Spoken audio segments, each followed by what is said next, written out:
嚟到講聲你聽團隊製作嘅有嘢就講，歡迎大家嚟到講聲你聽團隊製作嘅有嘢就講。點解會兩次驚咁人聽唔厲害？到啊！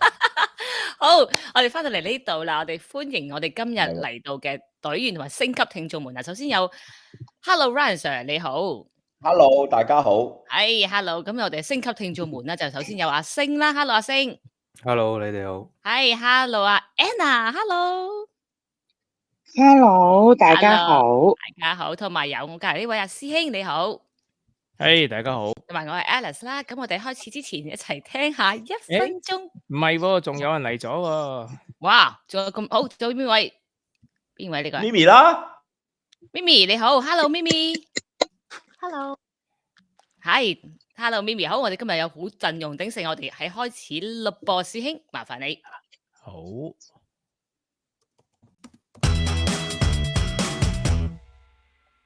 喂，老婆啊，不如我哋創業啦。創業做啲咩啊？嗱，上次我整嗰啲叉燒酥，你咪話好正嘅，不如我哋開間鋪頭啦。兩公婆開鋪頭啊？係啊，我做廚房，你做鋪面咯。聽落有得做喎。都係唔得。點解啊？次次你整一打叉燒酥啊，我食得一個，其餘啊都係你食晒。哇，你咁為食啊，未曾賣晒啊，就俾你食晒啦。咁又係，你咁多 friend，個個都嚟幫襯，你又唔收錢，實蝕死我哋啦。今日真係開唔成咯。但係我好想同你一齊返喎。咁我聽日返工帶埋你咪得咯。咁我可唔可以着黃色嗰件豬仔 T 恤啊？老土瓷嗰件啊，咁性感，我啲同事會妒忌我噶喎。我中意，我中意。係咪好頂唔順師兄咁樣咧？我發覺師兄最近中意賣萌喎，係咪師兄走呢個賣萌風咧？直情係咯，搶晒啲女仔嘅鏡啊！直情喺度。阿師兄阿 Ryan Sir 佢喺度。係。冇啊，我無言以對啊，無下次言以對。整個劇情要俾自己要搶劇先啊。係啊。喂，冇啦我哋今日講咩啊？ Ryan Sir 呢啲扮晒叉燒唔今日講咩，師兄？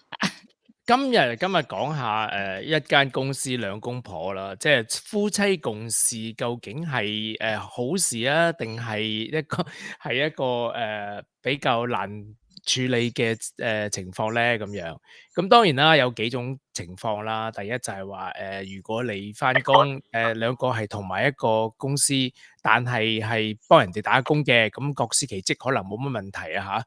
咁但係咧，如果你話兩公婆都係創業咁樣咧，咁就有啲難啦，我覺得。係啦，咁如果大家創業咧，就即係會有好多衝突咯，就你覺得咧？你覺得係咪可以咁樣做先？真係會唔會有咩好處啊？大家會唔會可以講下啲缺點啊？咁樣咧，其實真係。但係其實以前即係我嘅上一代啦，好多阿爸阿媽都係咁噶喎，唔係嘅咩？以前嗰代係會有啲咁嘅問題嘅，即係話一間鋪頭，但係以前啲女權好似冇咁犀利，係咪真係？會唔會冇咁多呢啲咁嘅問題？即係話咧，即係我惡啲嗰隻嚇。以前佢哋都冇，即係比較少有離婚呢個，即係通常啲問題都係可能即係忍咗佢，咁啊可能是第一方忍咗佢咯。而家相對嚟講，可能就係各自都會好想表達自己或者試自己嗰個做法咁樣樣。其實我覺得有啲難嘅嚇，你講啊，阿 Mimi 你講。其實係有關係嘅，好似頭先你哋講咧話，即係以前好多即係鋪頭啊，細嘅鋪頭，如果係即係自己一家人開啊咁樣，即係當然嗰個女人嘅 opinion 冇咁勁啦。以前即係大部分嘅女人都係即係老公講咩咁就跟啦。咁但係我自己都有試過係同我嘅 partner 一齊 run 一間公司啦，亦都試過係我入去我嘅 partner 間公司度幫手。其實係有分別嘅。如果你係幫你個 partner run 佢間公司咧，in a way 因為都係佢間公司，所以就算你有啲咩想法啊，成日咁樣，佢絕對有權唔聽你講。咁到最後即係 work 唔 work 就係大家嗰個點講啊，嗰個 dynamics 究竟點樣去拿捏嗰個 balance 啦。但係如果你話兩個一齊 run 一間公司，即係 suppose 你大家都係 founder 嘅話咧，其實嗰個衝突係會更加勁嘅，我覺得。但係如果你話兩公婆一齊返工咧，咁就唔同啦，因為嗰個決策權咧未必會喺是但一方。如果兩個即係都係返一間公司，大家都唔係主管級啦，唔係話一個高一個低啊，或者係唔同 department 嘅話咧，我覺得呢樣嘢係完全冇問題嘅。咁會唔會即係大家分唔清嗰個 role 嘅問題咧？即係嗱，你如果係即係我就有講過啦，大家如果唔同 department 嘅，喂你做 accounting，佢走去做電腦，咁大家都即係風馬牛不相及嘅，咁就冇咩衝突啦。你有你翻工，佢有佢翻工，放工係一齊放工咁樣。咁但係如果你話有即係有衝突嘅，即係大家都係有少少決策權嘅咁樣，咁好難話喂我開間公司之後，然之後你即係你係老婆又唔俾你呢樣嘢，淨係我話晒事咁樣，其實係有啲困難噶嘛。多少都有啲嘢佢會有意見啊嘛。係啊，所以 that's why 我話，即係如果你係大家一齊開一間公司，可能嗰個衝突係會勁一啲咯。我係試過呢啲情況咯嚇。咁其實會唔會話兩公婆24小時喺一齊，冇咩獨處嘅時間，會唔會係一個摩擦嘅原因咧？其實我自己覺得係唔會嘅，因為你每一個人都有一個時間你自己想 stay alone，咁所以即係除非你其中一方係一個 control freak 啦，你一定要同我一齊，咁即係咁係另一件事啦。咁但係即係如果一個正常嘅人，佢 walk away，咁你個 partner 要 walk away 或者同其他朋友去玩陣啊，或者 whatever， 咁呢係一啲正常嘅社交。Mimi 你嗰個 connection 有啲差嚇。喂，我講先啦，師兄，我想講兩句。其實咧，我想首先之前你都話，其實我諗大家都會覺得一間公司兩公婆其實都係問題嘅，即係好多都咁。但係我想講問題一定，我諗留翻你一陣，你慢慢講啦，師兄。我都知你會準備好多問題嘅嘢，可能會講。但其實當初一間公司兩公婆其實係一個夢幻嘅生活模式嚟㗎。嚇！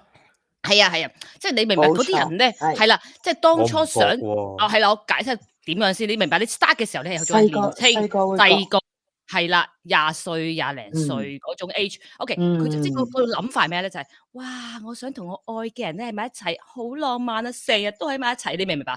就算落嘈交都唔緊要嘅，就係有同甘共苦嘅感覺。幾困難咧，仲可以有革命情感添。哇！過程嘅淚水反而就係未來嘅笑容，幾燦爛喂！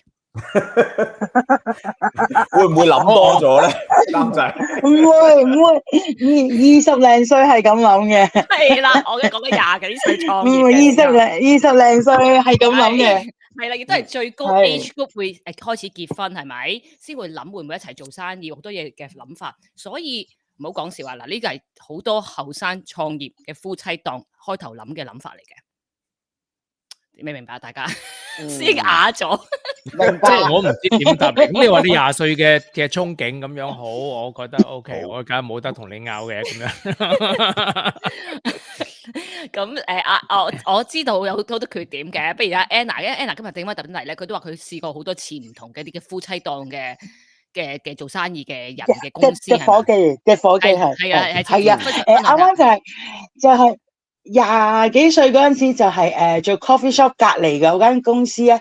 首先講個背景就係我係認同就係嗰陣時廿幾歲睇到隔離老闆老闆娘咧，佢哋就夫妻賣衫咁啊，好羨慕你哋，佢又走過嚟飲咖啡，好羨慕你哋啊咁樣。佢話你以為咧走過嚟飲咖啡通常都係鬧交嘅咁樣，咁呢個就係個背景係會羨慕嘅。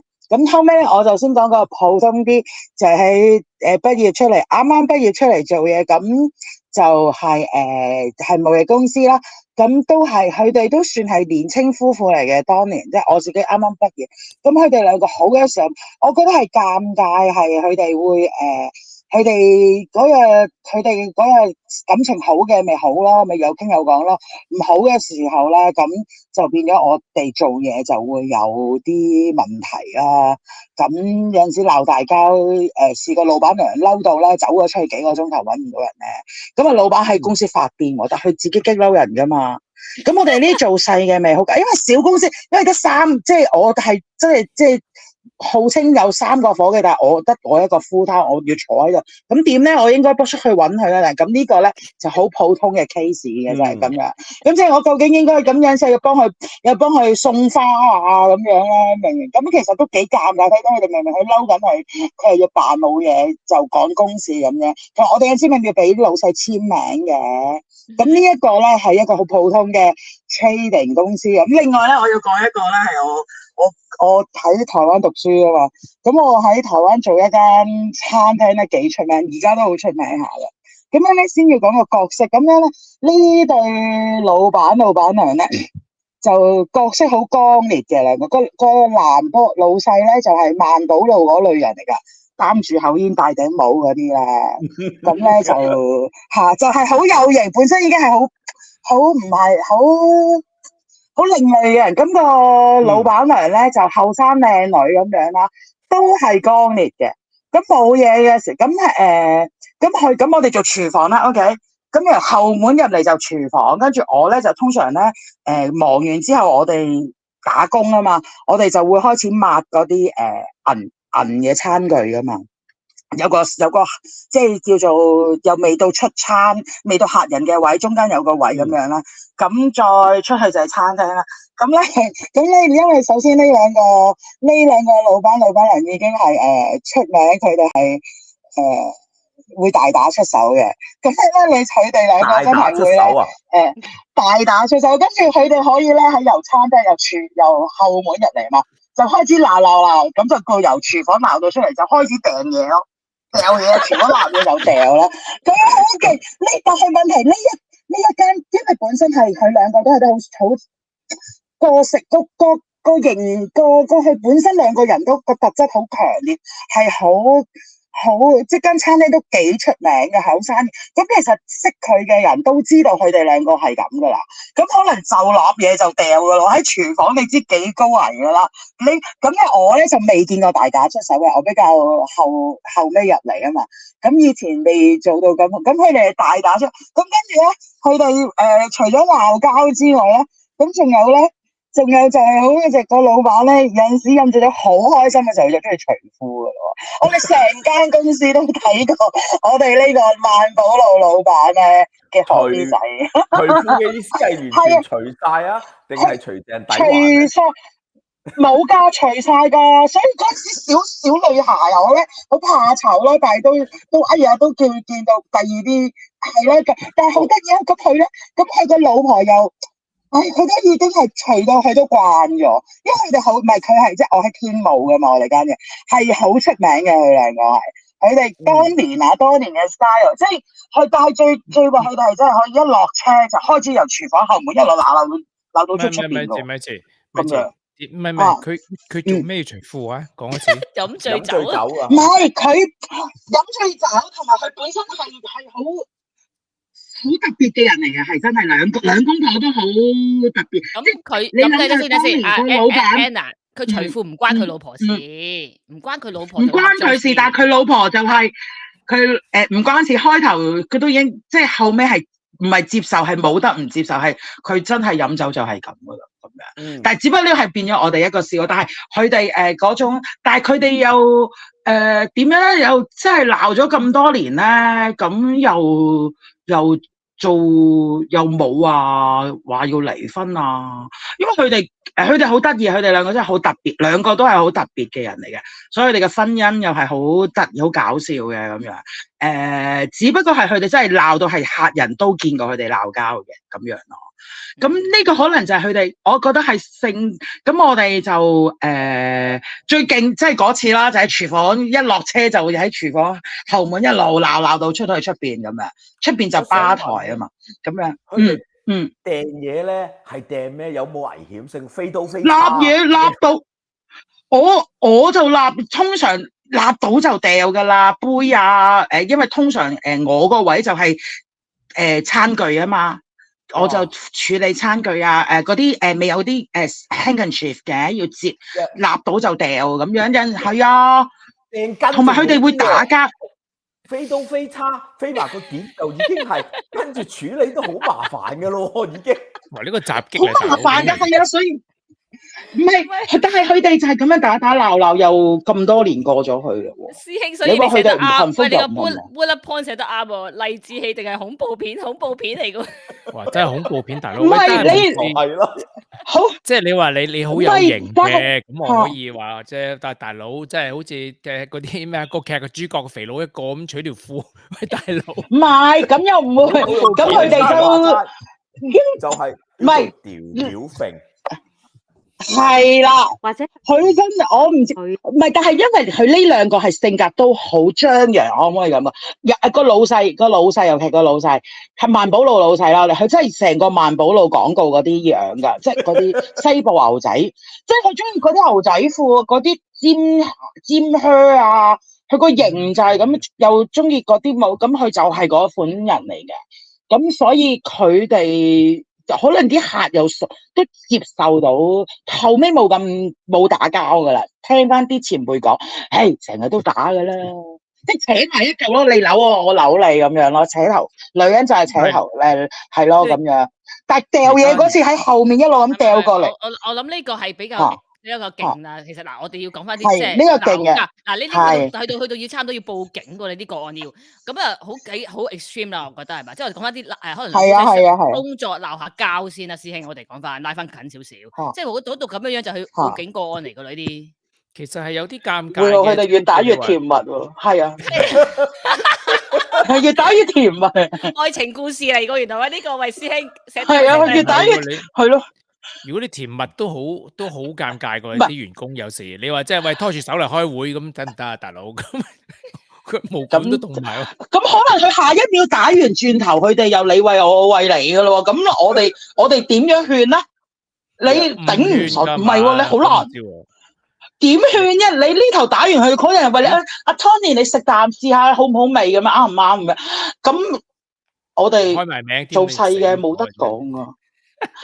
唔緊要，香港未見講，唔係佢唔係佢哋係出名，佢哋亦都係真係佢哋個人性格係咁，所以咁呢一 pair 未 work 咯。咁你即係 work 咯，即係喂，如果你咁樣講夫妻一齊做生意，如果你呢個例子即係都係 work 嘅師兄，但係譬如點會 work 啫？其實你係 customer， 你都唔中意啦，係嘛？你客人你唔中意，哇！可能生意越嚟越好，唔係喎，唔係喎，越嚟越好喎，生意越係啊，係1:1，即係前台就賣埋爆谷啊咁樣。咁唔知，而家應該唔會啦，而家唔會啦。以前未即係細，以前我未入去之前，仲係細餐廳嘅時候，就話會打交，後尾冇打交。應該而家都唔會，我而家都到中年人啦，佢哋應該都老啦，係嘛？應該冇得打啦，係嘛？但係 OK，佢哋係即係打內功，唔係同埋應該係真係愛情故事多過佢哋，你咁樣，但佢哋又真係你話唔係呢個老闆娘都試過走噶，都走咗10日8日唔翻嚟噶，咁都係會翻嚟噶，咁樣咯。咁其實係即係扭計，最差就喺啲即係員工面前喺度鬧交咁樣，咁你鬧交，你如果係為咗你私事就冇得講啦。如果你為咗公事咧，有時即係你做細嘅無所適從啊。喂，老闆又話咁樣，即係老闆娘又話咁樣，咁我跟邊個做啊？我做定唔做啊？咁點搞咧？咁樣咁其實係應該好似點講咧？應該好似教細路咁樣，即係話你兩個講掂數先，咁出嚟咧就即係一個 direction，就一個 instruction，就係話你做呢樣嘢咁。做定唔做點做法咁樣就會好啲咯，就係咪就算好似你抹叉咁樣，喂你話即係個老公話佢擺左邊，你老婆擺右邊，咁都好鬧交噶嘛，即係我擺邊邊啊大佬。咁應該又好似譬如貿易公司佢哋真係佢哋鬧啲咩，其實我哋未必會知，咁反而佢個工作上嘅 direction 又唔會話唔一致嘅，但係中間佢哋鬧啲，其實我哋都未必會知。餐廳嗰個更加係莫名，佢哋即係好似一陣風嚟，咁轉頭又可能又冇嘢，咁我哋更加唔會問啦，唔會問。但係會唔會又唔覺得？因為唔覺得個公司運作，唔覺得公司運作有，因為可能第一當時真係仲係學生，我自己就唔會問咁多嘢啦，同埋亦都唔識問咁多，亦都唔會了解到公司營運係點樣咁。我就應該係咁樣啦，就冇話你會唔會影響公司？當時應該係直情唔識問呢啲問題。即係佢哋，但係我哋啲客又好受㗎喎。你唔知㗎，鬧交嘅係私人內容啊，定因為公司內容咧？當場係私人內容，我睇過。我應該都真係唔知啊！基本上佢行緊入嚟已經係鬧緊，行喺嘅後門入嚟嗰下，兩個已經係噼哩啪啦鬧緊㗎啦。你根本都嚟嚟去咪都係嗰幾句鬧人嘅時候，冇人亦都冇人去細分，同埋都應該係譬如資深嘅員工都睇得多，根本都唔理佢哋。一陣間冇嘢㗎啦咁樣咯。跟住嗱，如果咁講咧，即係我自己嘅接觸咧，其實係華人係比較鬧交啲嘅喎。點解咧？係啊，因為我見過，即係有 couples run 間公司咁計啦。我係識兩對係西人咁計咧，佢哋相對嚟講真係好似公環公司還是咧，展現係比較係嗰種專業啊，係少聽到你同其他人方面咧，係少聽到佢哋，因為佢哋兩公婆嘅關係咧，會出啲咩問題㗎？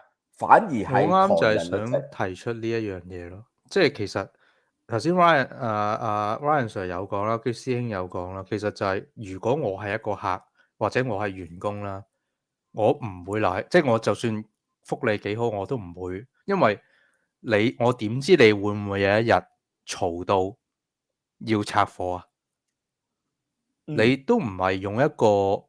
即係如果你私事，頭先師兄有講就係話，哇佢哋究竟係咪嘈一啲工作上嘅？喂，如果唔係，譬如可能就係喂，原來你頭先可能喺門口喂撞到我，你冇 say sorry 咁樣，哇呢啲係即係點講？可能趕住翻去開工，為你呢啲咁冇講話一個樣嘢，你有冇需要去嘈到咁咧？即係我唔知啦，究竟件事，我會咁睇咯。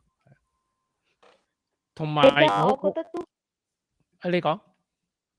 如果大家嘈嗰樣嘢咧係私人嘅咧，咁就好有問題。如果係即係大家講公事咧，咁係 OK 嘅。即係我覺得有時會有呢樣公私不分嘅嘢咯，就係話將你嗰啲屋企唔開心嘅事帶咗返公司，例如你今朝即係煮完早餐冇洗碗咁樣，或者打爛咗啲嘢佢好心愛嘅碟咁樣，咁你又唔即係又唔開心嘅嘢帶返公司，又或者將公司唔開心嘅嘢帶咗返屋企，例如話公司上面決策有啲唔好啊，或者工作有啲唔順利嘅嘢啊，咁於是咧返屋企我又唔煮飯，我仲嬲緊你，咪仲煮飯有冇搞錯咁？即係會唔開心，咁會將啲工作嘅嘢帶咗返屋企咯。咁但係可能你平時你如果唔係一齊共事嘅話，可能話，唉，我工作唔開心啫，但係返到屋企之後，你或者老婆老公氹返你啊，或者你會冇咁唔開心咯。但係你一齊工作嘅話，就會有呢一個問題，就係話我唔開心，你都唔開心啊。OK，咁大家一齊鬧交啊，一齊唔開心。分明我覺得係唔得咯。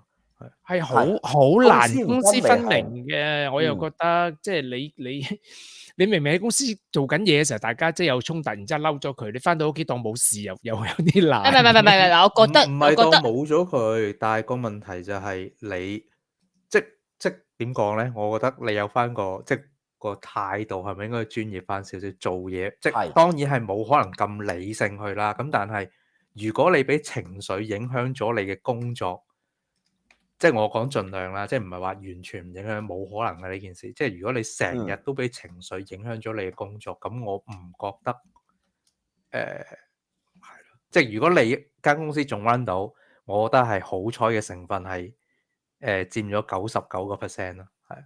我覺得咧，呢兩夫妻咧要有啲條件先可以一齊做生意嘅。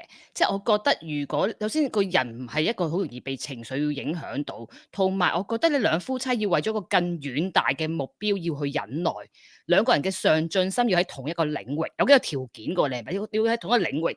佢哋係重視呢份工作呢盤生意，而唔係淨係兩個人望住對方喺嗰個工作嘅時候，即係佢哋要望住目標。我覺得咁你就會行得會順利啲咯。但係我諗你如果會大打出手嘅人都好難控制自己嘅情緒。我就係話要睇個人個 character，其實唔係好多人都未必係適合嘅，但係有啲人係可以做得好。實在有啲網上如果要揾一啲成功嘅例子，亦都係好多表者係咪？咁點解佢哋人哋成功，人哋佢哋係有嗰兩個人係有啲嘅特質，佢哋係可以，佢哋望住一個目標，佢哋唔係淨係望住對方啊！你唔就我啊？點解你咁樣樣？即係嗰啲唔可以望住對方，係望住目標去做工作嘅時候，咁嗰啲人就係比較適合咯。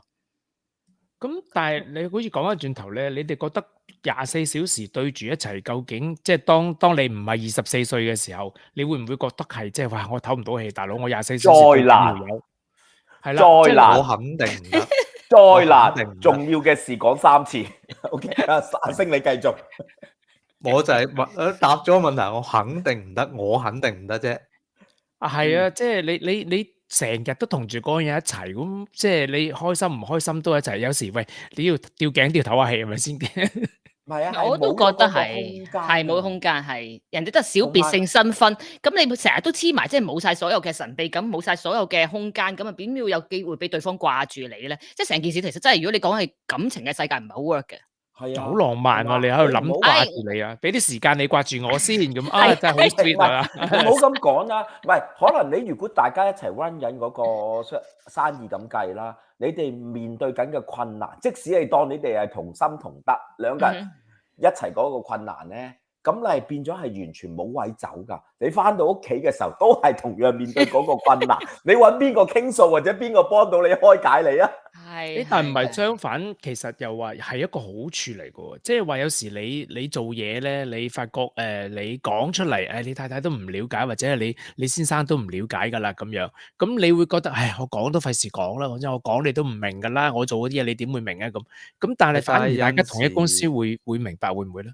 你講嗰樣嘢就係即係我用翻女性嘅角度，你其實同佢去，即係我好多集之前其實都講過啦。個女嘅講嚟聽佢一啲生活上唔如意或者工作唔如意，佢唔係要你幫佢解決個問題，佢要有人聽啫嘛。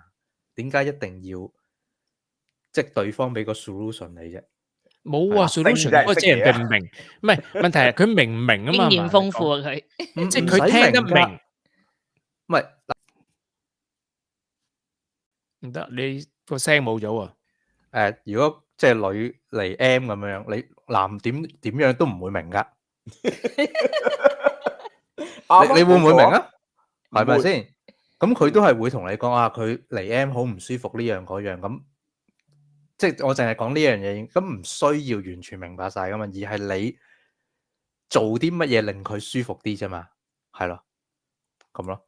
係啊，咁即係話喺公司大家有唔開心嘅事，咁但係翻到屋企之後，你就會即係採取一個即係啲咩態度咧？咁樣可以，我唔係好明。我純粹譬如果我自己有事啦，我同人講，我唔係話即係如果佢俾到意見 ，OK， 咁當然好啦。但係佢俾唔到意見都冇所謂，即係你係發洩咗嗰個叫做咩啊？即係你唔開心或者點樣樣，即係你純粹要發洩咗佢啫嘛，即係講咗出嚟可能會好啲，但係唔一定係係咯。係嗱咁樣講，又講到一半，節目嘅一半咧，又係時間咧賣下少少嘅廣告啦。我想問下大家有冇再睇下我哋最新嗰個劇咧？我們的第三眼。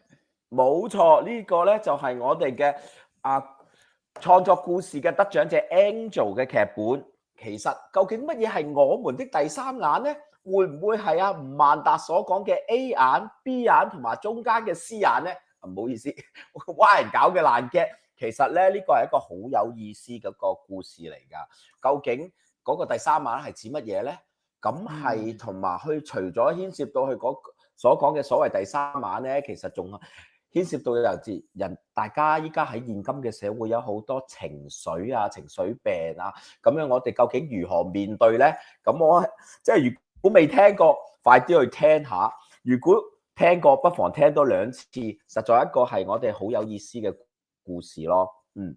同埋我好中意阿 Angel 呢個編劇的話裏邊講，其實第三眼有時有一啲嘅能量，有時就會令到今日嘅你無端端睇到佢呢番編劇的話咯。咁有時緣分嘅嘢係啦，咁好希望有緣嘅朋友能夠睇到佢呢個劇裏邊重新感受到一啲嘅裏邊嘅智慧啦，同埋嘅領悟咁樣咯。所以係一個好有內容豐富嘅劇嚟嘅，大家亦值得去欣賞。係好有深度、好有意思嘅劇咧，希望大家都走去聽聽啦。我自己都聽咗3次，好實在嘅。先明白更加多。Ryan Sir， 我可以 give me 5，我都係聽3次。睇過個劇本，冇錯。係啊，我之前已經睇過個劇本，領悟更多係啦。好，真係多謝呢個廣告啊！咁我哋繼續第2節咯，阿師兄繼續咯。我而家發覺我好似講咗1-2個 bullet points 已經講咗一半啦。咁你快啲俾機會你，俾機會你，到而家繼續開咪，繼續。唔係你覺得會唔會兩公婆一齊做嘢會有互相競爭呢樣嘢咧？就係即係你會譬如講業績咁，你又會競爭，佢又會競爭，即係會慢慢有啲惡性嘅競爭咧？會唔會？即係除咗良性嘅，會變咗惡性競爭？如果有呢個睇法嘅話咧，咁嗰兩個人咧都好 immature 咯。咁即係唔會暗啞底有啲競爭，或者係師兄呢個係睇下你打工定係做生意咯。講緊創業啦，創業啊，咁創業其實開心㗎，盤生意賺到錢或者點樣，咁呢個反而我覺得唔同喎。反而如果你打工嘅話，大家都係同一個 grade， 或者會唔會有咁樣喺另外一個故事咯？咁但係會唔會喺譬如咁講啦，即係夫妻有衝突咁樣，會唔會話啲員工會有山頭文化嘅咧？即係話我就幫老闆娘嘅，你又幫佢老闆嘅咁樣，咁變咗有分有黨有派咧？一定有啦！如果兩個係即係大家對立嘅話，其實都係有啲即係有啲難，我覺得真係。咁其實會唔會又有啲 micromanagement 嘅情況出現咧？即係譬如話我俾件事你做咁樣，即係大家分工合作啦。咁但係咧，其實咧就下下都 mark 住你，下下都睇住你，睇下你有冇做錯嘢啊？捉你啲錯豬出嚟啊！不過其實如果有呢啲情況出現咧，其實即係嗰兩公婆其實本身都唔係幾掂，可能都係遲早要分嘅。其實一開始我覺得，如果你兩公婆做生意，即係睇好多唔同嘅例子啊。其實譬如日本嗰啲餐廳咁樣樣啦，根本就分工其實可能係好清晰噶嘛。可能一個即係個老婆可能做樓面或者收銀，即係嗰啲做晒，咁個老公係負責晒可能廚房嘅所有。即係頭先你嗰個情況就係，喂，其實佢哋嘅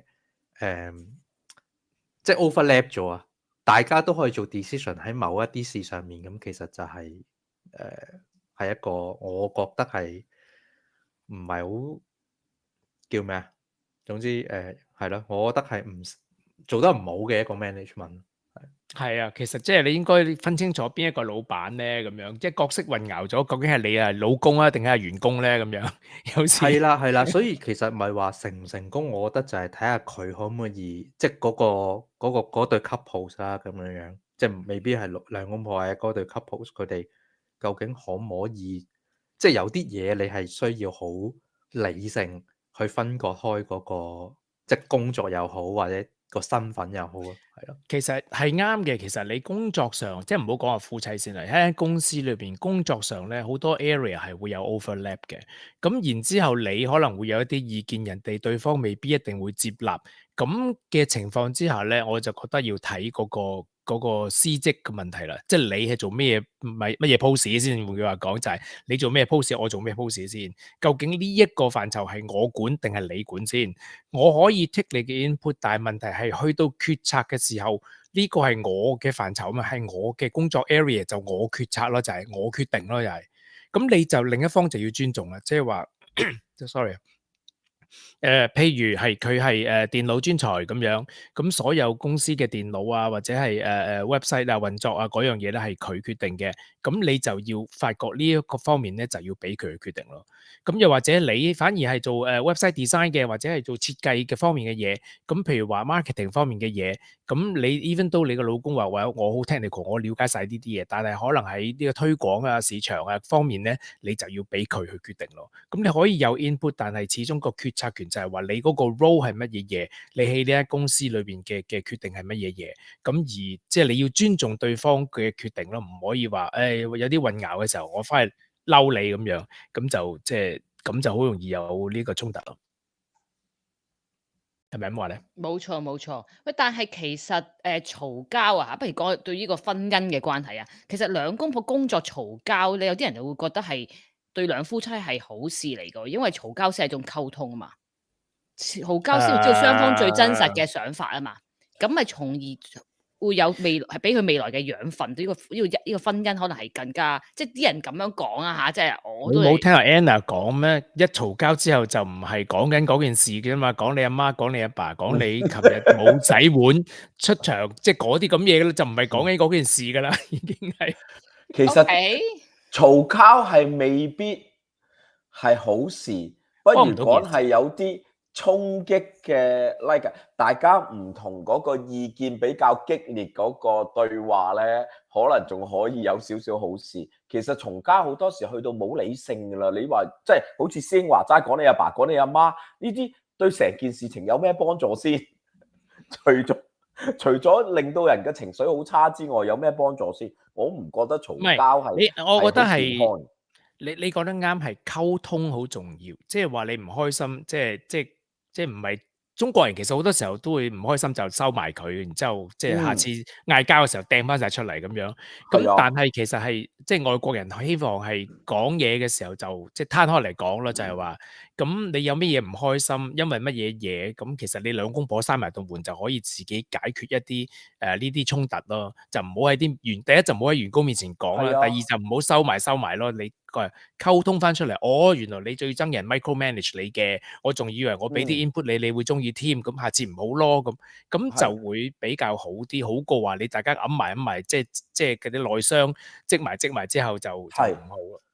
真係啊！即係你問我，好似講翻呢個 topic， 我即刻諗翻起自己周遭見到嘅人咧，其實華人好似係好差嘅喺嗰個，即係如果係夫妻檔嘅話，好多時 come up， 即使當嘢成功咧，夫妻嘅關係未必好咯。反而我自己睇到，可能係即係我遇到嘅澳洲人，真係本土嘅澳洲人，佢哋 run 嘅生意咧，係仲合情合理，係比較專業。起碼唔會喺佢哋嘅員工嗰度聽到咧，佢哋將啲情緒帶咗去。實有任何一個地方一定有意見不合㗎啦。咁但係可以理性溝通，唔會將啲情緒帶咗落去，因為夫妻嘅關係咯。咁你只不過兩個老闆嗌交，其實係好 OK 㗎，實會有㗎啦一間公司。但係你唔會覺得嗰個就影響到其他人嗰種嘅情緒，唔係一個好嘅環境嚟溝通咯。或者係個鬧交究竟係對事定對人咯？係，我會咁睇咯。係，咁唔係你鬧交都要 professionally 拗交，唔係話真係鬧交咯。我覺得即係你要有個理據去 argue 一樣嘢，唔係話 professionally 鬧。係啦，即係唔係因為你而家講緊係工作啊嘛。咁你工作一定係要 professional 㗎。如果唔係，冇錯。係咯，呢個就係我頭先講咗如果你係好多嘢，唔係唔可以有情緒，但係如果你係情緒主導去，即係多過你個理性嘅話，我覺得個 business 都好危險咯。係，其實好似你同平時其他人做嘢一樣，你都會有個保留，你唔會話即係完全所有晦氣說話講晒出嚟，你都會有少少保留噶嘛。咁其實你應該當你個即係你嗰個你個 partner 啦嚇，係普通平時嘅同事一樣，咁你講説話你都會有保留啊，你唔會話所有嘢攞嚟出嚟，亦都唔會將你屋企琴晚唔開心嗰啲嘢攞出嚟講咯，咁樣，咁會比較理性啲，其他人都容易 handle 啲咯，我覺得。周不時你做嘢都會有衝突㗎，你同其他個同事都會有衝突啦。不過你唔會話喂，即係擺到明我唔妥你㗎啦，你講乜我都唔啱嘅，咁樣咯就係。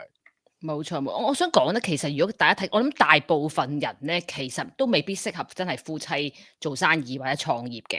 點解咧？你睇下嗰陣時 Covid 疫情之下，變咗喺屋企工作，幾多人離婚就知道啦。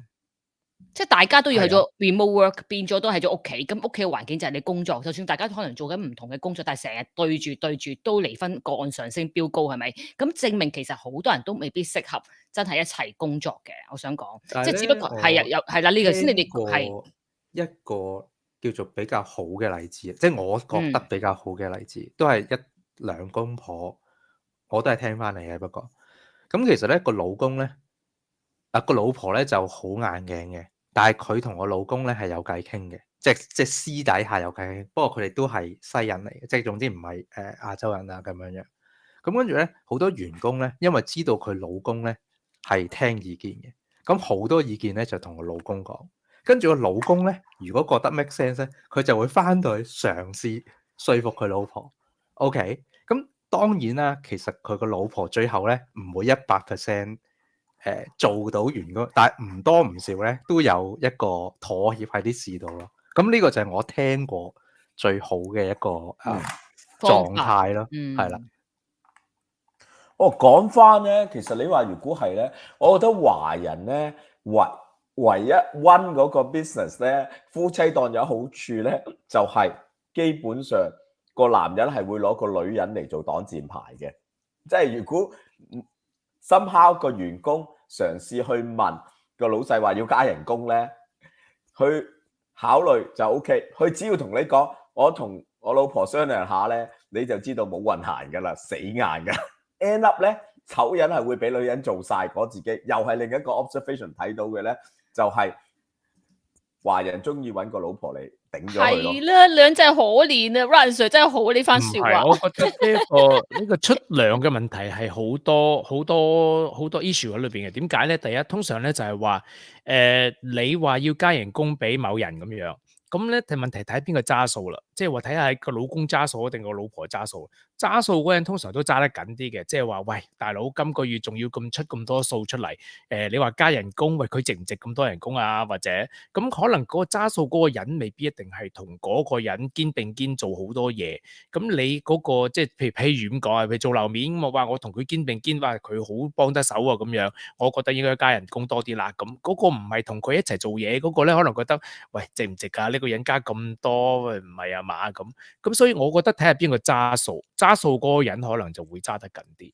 咁同埋我明白你講嗰個揸數嘅問題，我係講通常咧，如果揾夫妻檔咧，男人係習慣揾個女人嚟頂做醜人咯，我只係咁講咯。所謂維持個形象咧，男人會嘗試會維持嗰個形象咯，但係女人咧係願意因為嗰個男人搲爛塊面咯。咁好似對男人好似呢個好似 advantage 咧，用女人搲爛塊面嚟，喂我去。即係個員工同佢講話加唔得啦，老婆唔俾啊，加唔到你人工啊，佢就可以用個咁嘅藉口噶啦。我覺得呢個男人女人唔啱呢樣嘢，我覺得唔係，但係好多時真係咁樣用噶喎，真係阿 Ryan 嗰個，你就算夫妻湊小朋友都係啦，通常個爹哋就做好人噶嘛，個媽咪就做衰人噶嘛，又唔食得雪糕，又唔食得呢樣，又唔食得嗰樣，全部都係阿媽講嘅，老豆乜都食得嘅。呢啲係以前嘅，係啦，你隻老啊，俾你聽，明解真定假啊？而家都係咁樣㗎。如果你睇翻好20歲咁梗係唔係啦？而家成日都話女性係可以容易啲去 handle 一啲問題㗎嘛，咁梗係女性去處理件事咯。所以咪就係男就係最後喺我唔得嗰個咯，係啊。佢咪可以即係女性去氹翻個同事咯，而家肯定。哦，我明你意思。同事嚟講，男人就喺度板住塊面嗰個。係啊，冇啦，係咁噶啦。其實我覺得真係咩？唔係，其實我覺得係咯。咁啱都啱都。兩邊都有嘅，我覺得就睇下嗰個人本身性格或者邊個係同適合做啲咩角色，睇邊個適合做啲咩角色。或者譬如你可能我當係可能做一啲我當工程公司咁樣啦，都係一對夫妻或者一對 couple 去 run。咁你個男嘅成日要同啲師傅啊嗰啲各樣嘢，喂，咁你咁梗係揾個女嘅嚟做醜人啦，係嘛？咁如果你係開一間，譬如可能開啲服裝鋪咁樣，你全部對都係女 sales 嘅，即係啲 sales 全部都係女嘅話，咁你梗係揾個女去同佢哋傾，好過個係嘛？即係類似係咁樣啦。即係我大概嘅意思就係睇下邊個對得啲員工多。咁嗰個咪做好人咯，或者點樣樣咯？係啊，通常都係你 good cop bad cop 都係話邊一個對個細蚊仔多啲咁樣，咁嗰個可能就會比較嚴啲啊，另外嗰個可能寬鬆啲啊，咁啊，即各樣嘢唔同嘅 role play，我覺得係有唔同嘅情況咯。不過又咁講喎，講開話出糧咧，有好多人咧就會發覺，譬如咁講啊，我舉個例，譬如老公揸數嘅咁樣，咁個老婆咧就會即係希望出糧啦，係咪先？你去翻工嘛，咁但係兩公婆創業咧。但係好多時候就會冇糧呢樣嘢，大家一齊賺咗啲錢就係公司嘅咁樣，而冇話你出一份糧，我出一份糧。咁變咗有時人嗰種唔好啦，我覺得。係啊，呢個就係做生意會失敗，係失敗嘅機會大多啲噶啦，真嘅，因為佢哋出一份糧係需要嘅。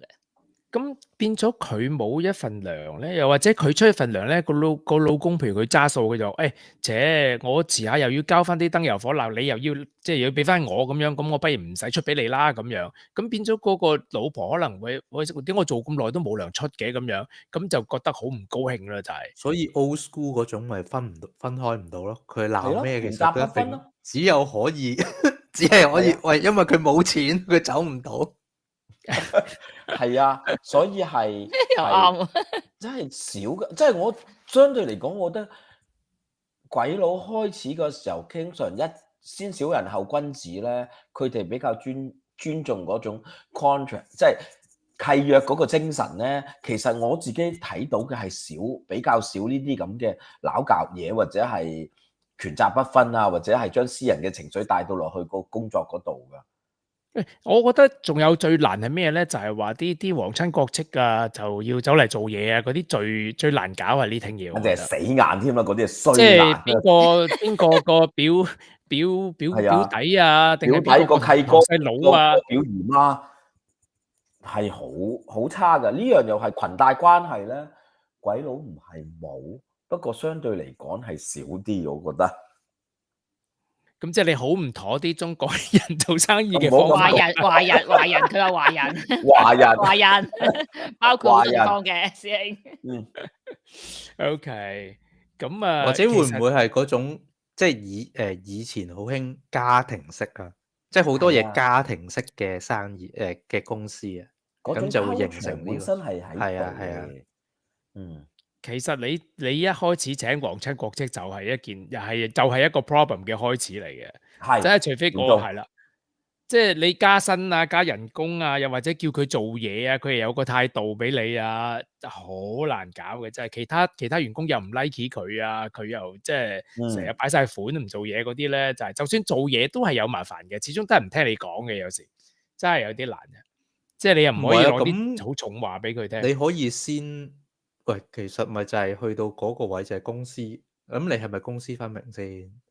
係啊，所以咪就係傷感情啊，所以將啲私人嘅情感帶咗入去，因為你嗰個私人嘅關係，你變咗唔可以認真話佢啦。譬如你個外母，你外母 OK， 你好簡單啫，你外母嚟翻工咁樣，咁佢會請佢啦，第一件事已經。哦，你唔請外母仲大鑊咁啊！所以就係即係喂，我嚟幫下手啫，我買下台啫。請佢啦，直頭成盤生意俾咗你添啦，係啊，橫掂都實死噶啦。咁你聰明啲，你聰明啲。係我直頭成盤俾咗你咯。哇，真係唔得，有啲嘢，即係尤其係啦，你兩公婆俾咗佢，你出翻糧俾我得啦，好冇？其實個女都俾咗你啦，你話我睬你都傻嘅。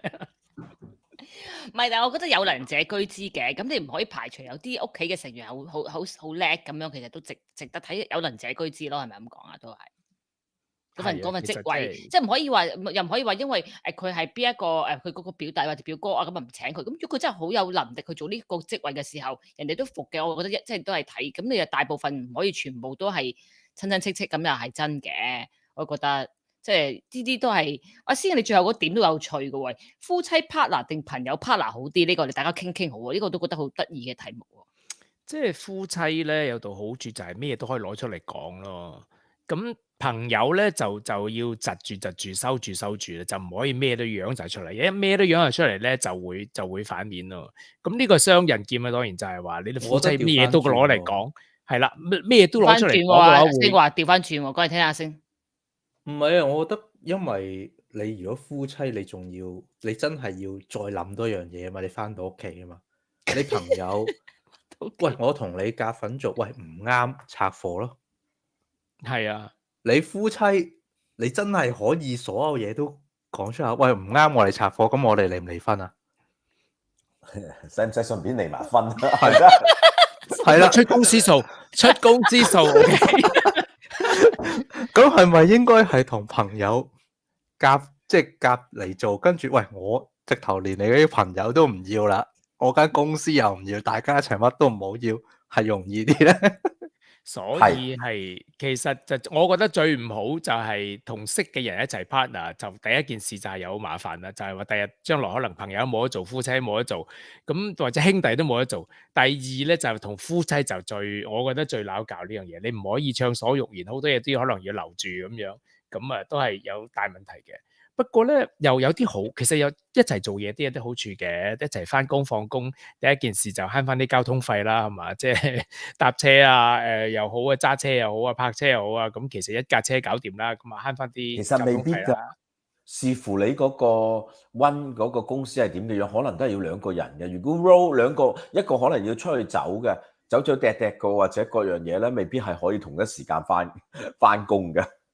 即係慳唔到幾多，喂，所以我想回覆下朋友做 partner。其實我有少少覺得好多人以前講咧，其實做朋友做咗 partner 之後就冇咗個朋友係咪咧？朋友係朋友呢樣嘢，係朋友係朋友 OK，thank you。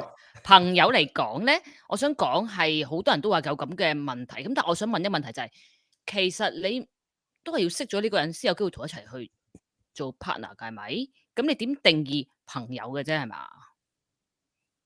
即係點啊？我意思係話，即係你多少識咗佢，咁你都係認識呢個人，咁個係咪即是個程度上唔好咁好嘅朋友去做生意咁樣樣咧？係咪咁意思咧？唔係，其實歸根究底都係睇性格，你係咩性格，佢係咩性格。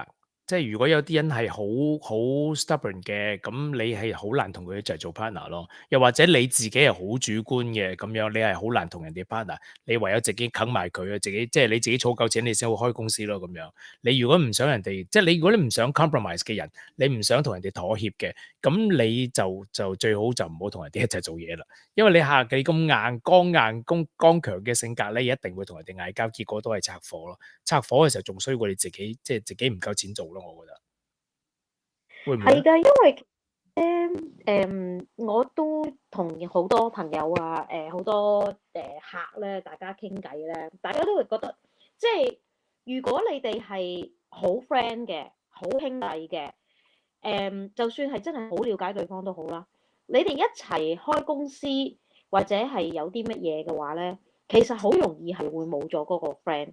但係如果你哋純粹係即係傾到偈，你本身嗰個 friendship 係 built on business relationship，built on 一個 professional relationship 咧，反而你嗰個 business partner 嘅結果會變朋友嘅機會係大過你嗰啲朋友變做 business partner 而 keep 到咯。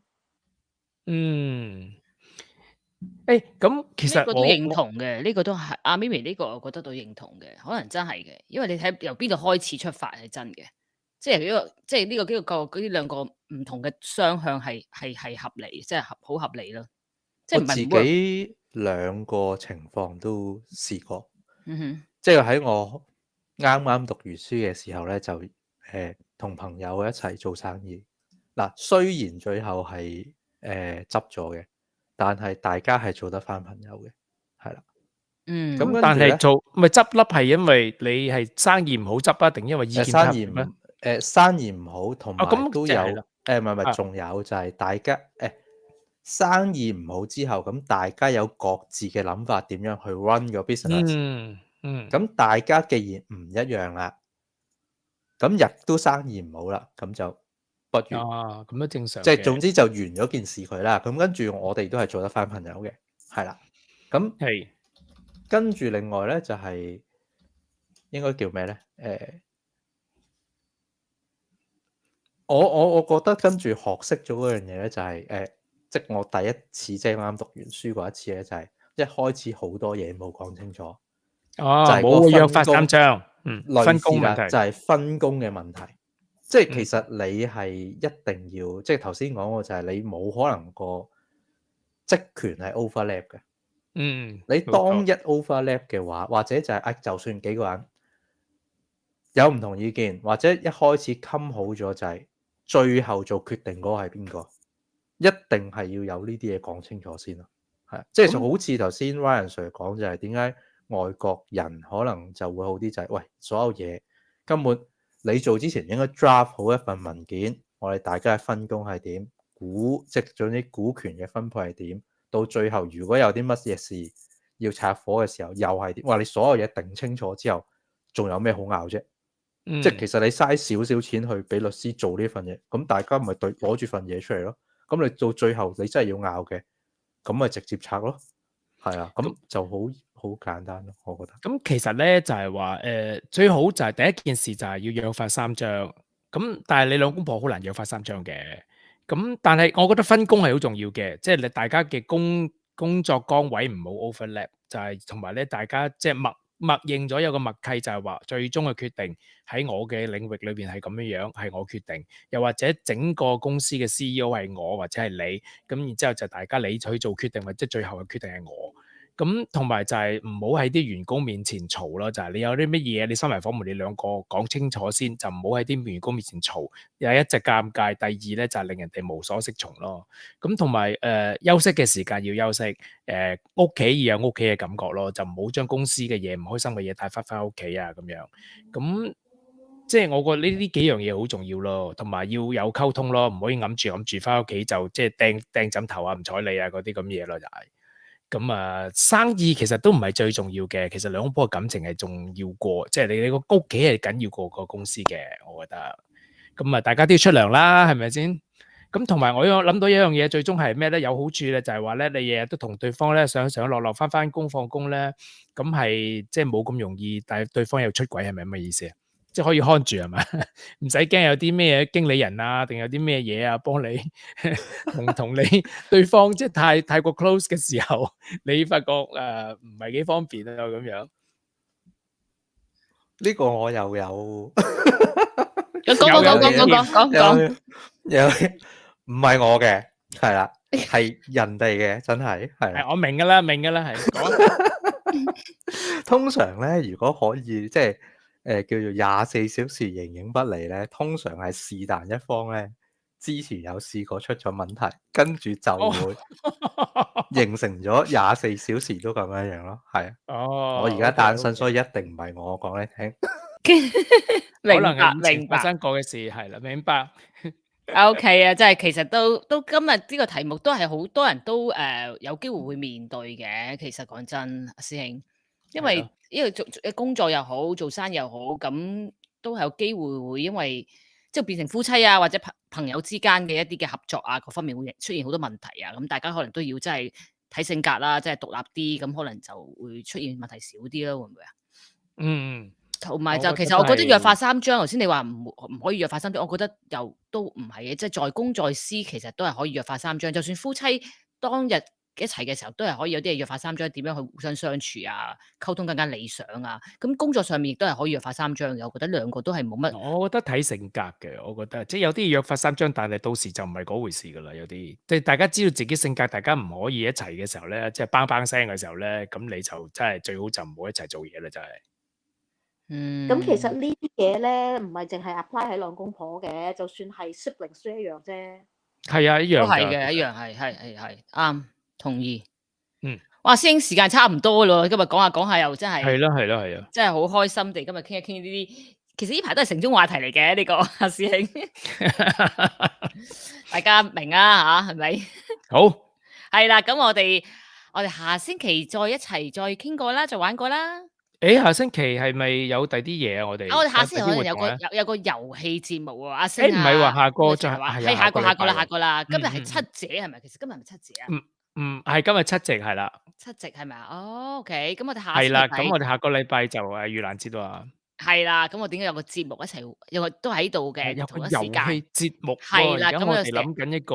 係啊，星可以一齊嚟玩啊！其實我哋呢個遊戲節目唔使準備啊，到時就會識玩㗎。好啊，係啊，好好玩嘅一個遊戲節目，一齊嚟玩就得㗎啦，好唔好啊？好，星好，咁我哋下星期再見啦，拜拜各位。時間夠啦，拜拜，星，拜拜。